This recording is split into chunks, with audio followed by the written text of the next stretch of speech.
Welcome to Zen Fits and the beautiful Monday morning here in Blackstone, Virginia, the center of the world. But then you too are the center of the world. You too are it. So I thought I got a little idea this morning that I would read some of Hafiz, the poems of Hafiz, and use that to stimulate my talk, kind of like to anchor it on that for a while. So let's pull this cotton ball apart, some of the poems of Hafiz, because if you have never read his poems, they are both philosophical, romantic, mystical. They're the whole package. So let's see what I mean here.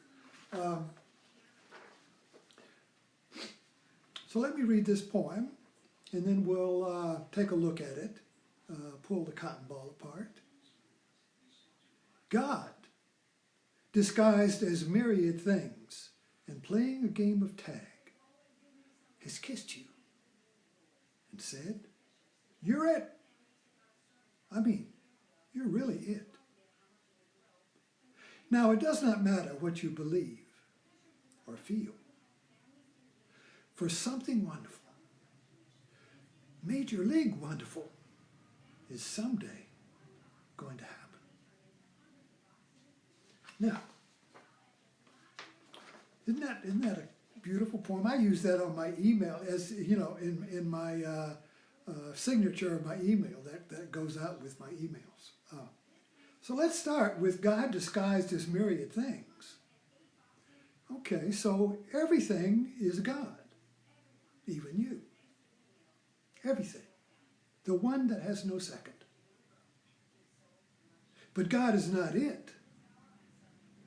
Because if God were it, then you would not be it. So that leaves you out. So when God disguised as myriad things, you're it, you're God too. Your God is disguised as you. But you think God is God. God is it. No, you're it. And playing a game of tag. So God is playing a tag with himself. He's disguised himself as myriad things. And he's playing a game of tag with himself. Now, why would he do that? Well, and he kissed you. He kissed you, you see. And you can feel the kiss. When you're kissed, you are it, you see. The one is in the kissed. There is the kisser in the kissed, but the kiss is one, you see? So, you're it. You're the one. And then he emphasizes, no. I mean, you are really it. You are really it. You are really the one. Wow. Now, it does not matter what you believe or feel. Now, it doesn't matter if you believe that or not. It doesn't matter if you feel it or not. It doesn't matter.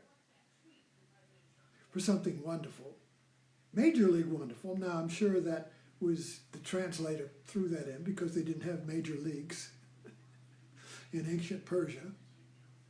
Something Major League, wonderful, is someday going to happen when you realize you're it. Now here's where our language stops us. Here's where our Indo-European language, the language that we just assume reality fits. I mean, there's no question. We think in our language. You think in English, if you're French, I don't know, whatever. But we think in our language, so thinking is language. We communicate with language, and language creates the world we think is out there as it. I mean, our language creates a reality with a grammar imposed upon it by our language. Now, I studied English. We all went to English class. And English class was composed of writing, and grammar. Grammar was the laws of the language. So it was assumed by many English teachers, not me, but the idea, well, first you learn the laws, and then you make the writing fit the laws.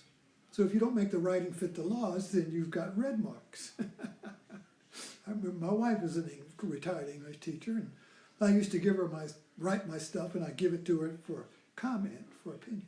And she'd redline everything, and I get so pissed because, what about the content? What about the meaning? What about the profound meaning?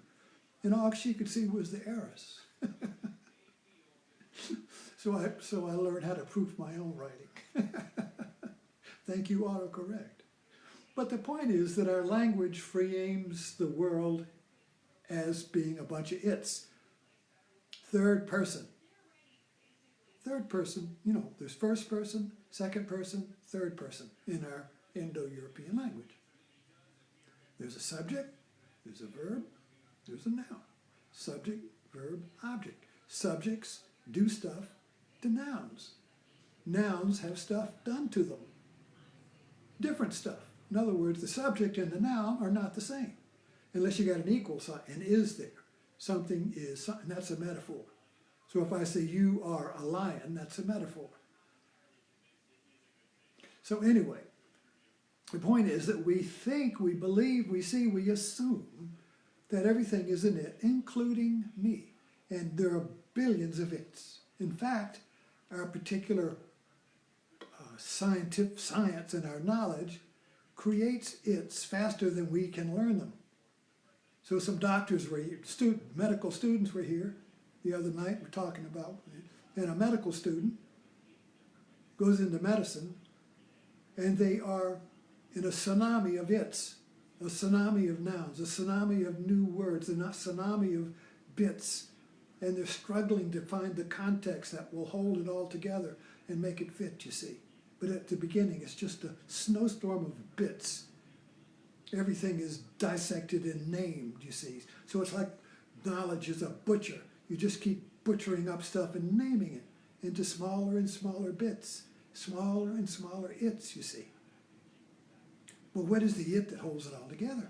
Well, we will say there, well, it's the cosmos, God, you see, the universe, reality, whatever we name it, it's still an it. And what's left out of all these it's but the first person, you see. So we assume that I'm exiled, I'm outside of all the it's. But who am I? Well, then I try to find myself as an it. Well, you're an American, or you're white, you're black, you're brown, you're French, you're English. What's your DNA? They'll tell you what you are.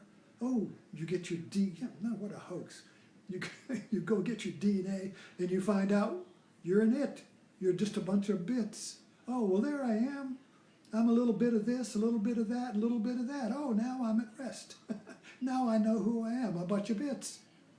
You see what I mean? No search for who I am is successful when you look for it as a bunch of bits in a pile of bits, you see.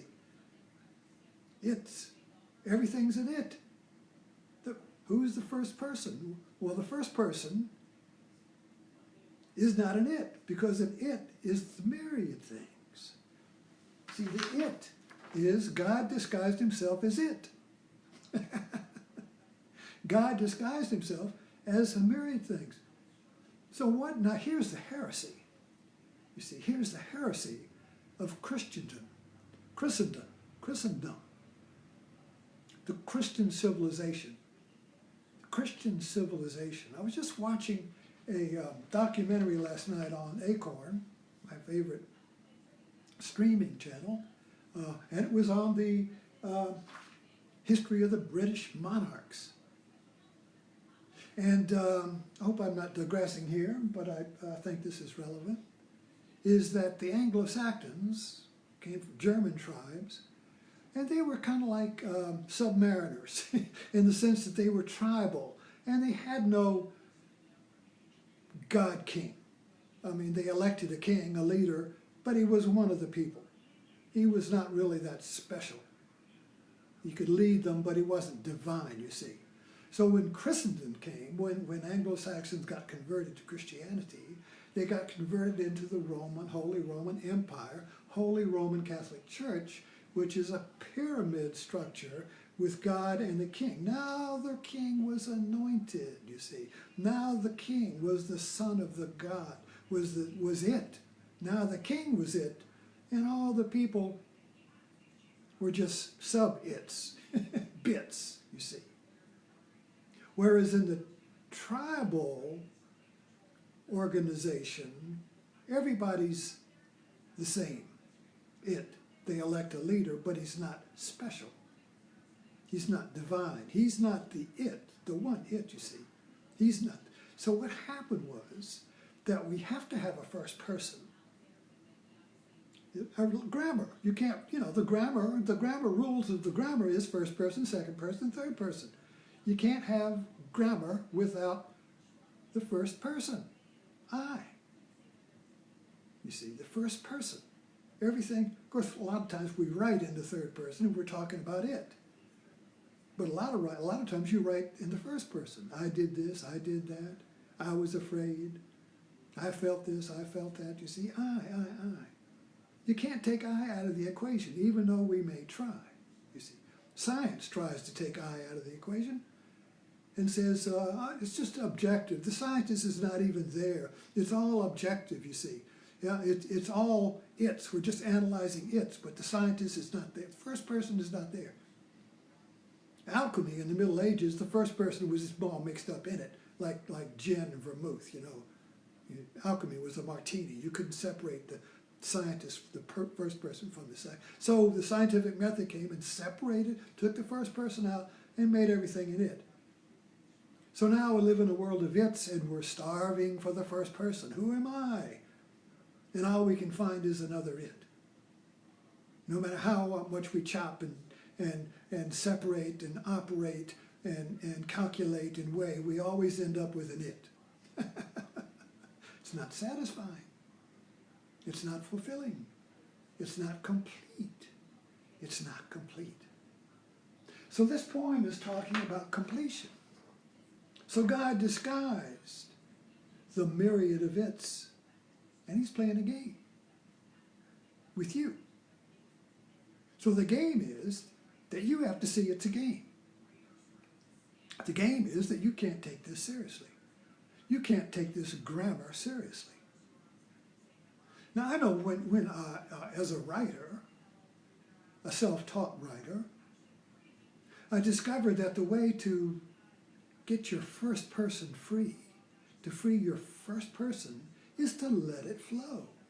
So you just start writing, and you don't care about the rules. You don't care about, is that subject? If you're thinking about the law, if you're thinking about, am I fitting into the law? You see, you cramp, you destroy, you contract, if not kill, the first person. So you let the first person out. And then you come back and apply a little grammar to it. But first, you let yourself go without concern for the law.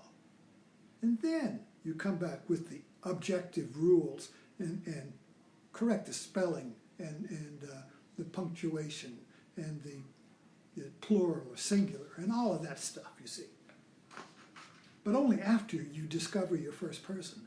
So your first person is creative.